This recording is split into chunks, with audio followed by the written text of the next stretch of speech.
민수기 라바 제12편 미리암과 아론의 비방 그리고 십계명의 메시지. 안녕하세요. 고대의 지혜가 살아 숨쉬는 광야의 식탁에 오신 여러분을 환영합니다. 샬롬. 오늘의 주제는 미리암과 아론의 비방 그리고 십계명의 메시지입니다.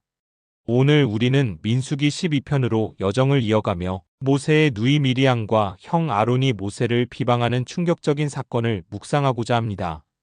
이들은 모세가 구스 여인과 결혼한 것을 비난하며 모세에게만 하나님이 말씀하시느냐며 자신들의 권위를 주장했습니다. 이 사건은 단순히 형제 간의 다툼이 아니라 하나님의 종의 권위에 도전하는 심각한 죄였습니다. 하나님께서는 모세를 변호하시고 미리암에게는 나병이라는 심판을 내리셨습니다.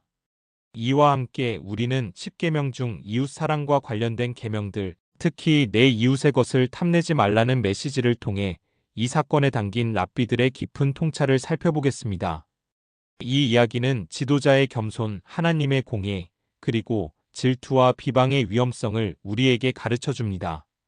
먼저 오늘 지혜의 바탕이 될 하나님의 말씀을 듣겠습니다.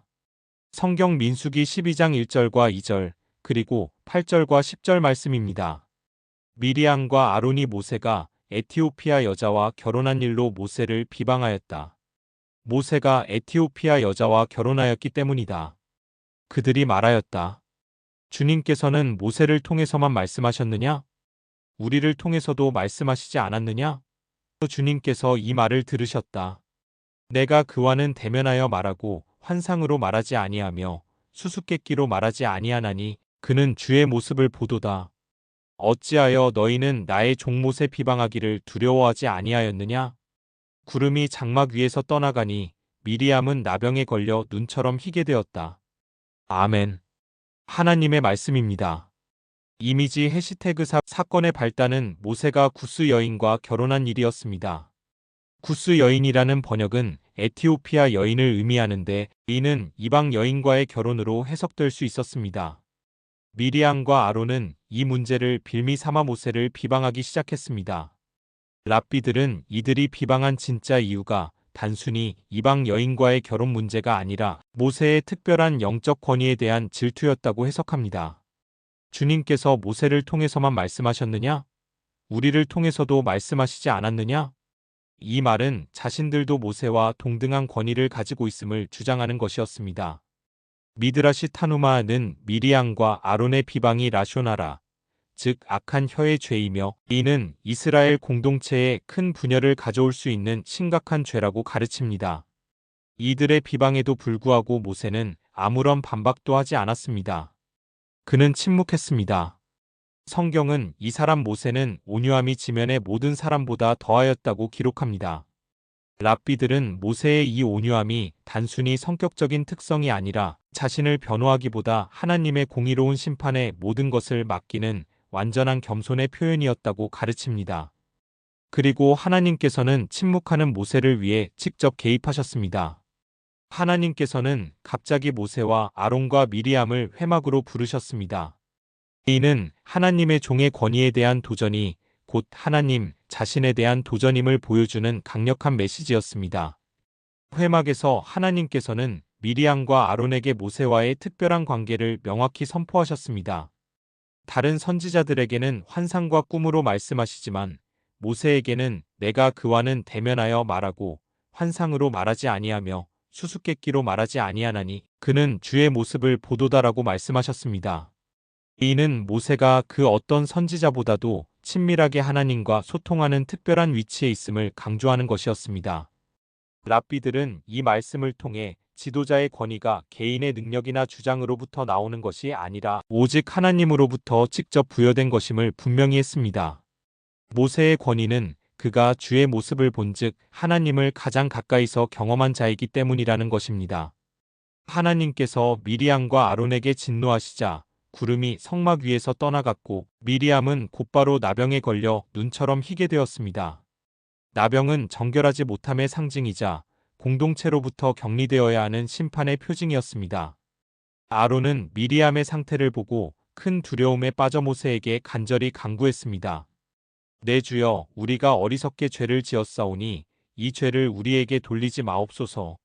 랍비들은 아론이 동생 미리암을 위해 기도한 이 순간을 테필라, 즉 중보기도의 중요한 본보기로 봅니다. 아론은 비록 죄를 지었지만 자신의 죄를 인정하고 자매를 위해 간절히 매달리는 모습을 보였습니다. 이 역시 모세의 온유함과 겸손, 그리고 용서의 마음을 보여주는 장면입니다. 하나님께서는 모세의 기도를 들으셨지만 즉시 응답하지 않으셨습니다. 미리암은 7일 동안 진영 밖에 격리되어야 했습니다. 랍비들은 이 7일의 격리 기간이 단순히 치료를 위한 것이 아니라 테슈바, 즉 회개와 성찰의 시간이었다고 가르칩니다. 미리암은 이 시간을 통해 자신의 교만과 비방의 죄를 깊이 뉘우치고 정결하게 되는 과정을 거쳤습니다. 그리고 미리암이 다시 진영으로 돌아올 때까지 이스라엘 백성은 행진하지 않고 기다렸습니다.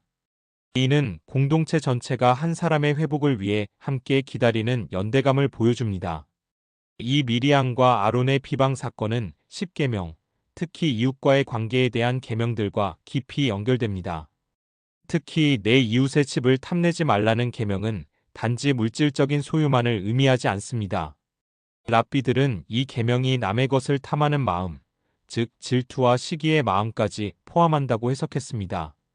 미리암과 아론은 모세의 권위와 특별한 관계를 탐냈던 것입니다.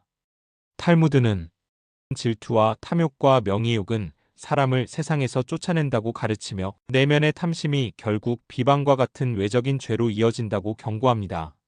이 사건은 우리에게 탐심이 얼마나 위험한 죄인지를 다시 한번 일깨워줍니다. 이 고대의 지혜는 오늘날 우리에게 무엇을 가르쳐 줄까요? 첫째, 우리 안에도 미리암과 아론처럼 다른 사람의 위치나 재능 또는 하나님과의 특별한 관계를 시기하고 질투하는 마음은 없는지 돌아봐야 합니다.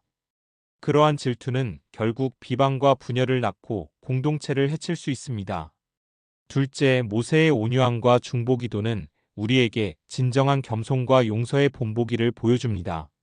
우리는 자신을 비방하는 자를 위해 기도하고 용서할 수 있는 마음을 길러야 합니다. 셋째, 하나님의 공의로운 심판과 회개를 위한 기다림은 우리에게 죄에 대한 경각심과 함께 회복의 기회가 항상 주어짐을 상기시켜 줍니다. 이제 이 깊은 깨달음을 마음에 품고 함께 기도하는 시간을 갖겠습니다. 공의와 사랑의 하나님, 저희 안에 있는 질투와 비방의 마음을 회개합니다.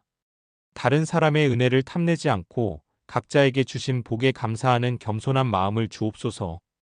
저희를 비방하는 자들을 용서하고 그들을 위해 중보기도할 수 있는 넓은 마음을 허락하옵소서.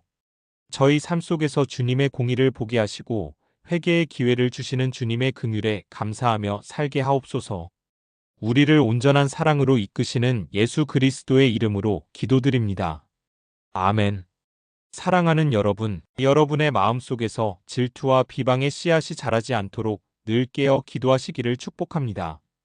모세의 온유함과 용서의 영을 닮아 공동체 안에서 사랑과 화합을 이루시고 하나님의 평강이 여러분과 항상 함께하시기를 간절히 소원합니다.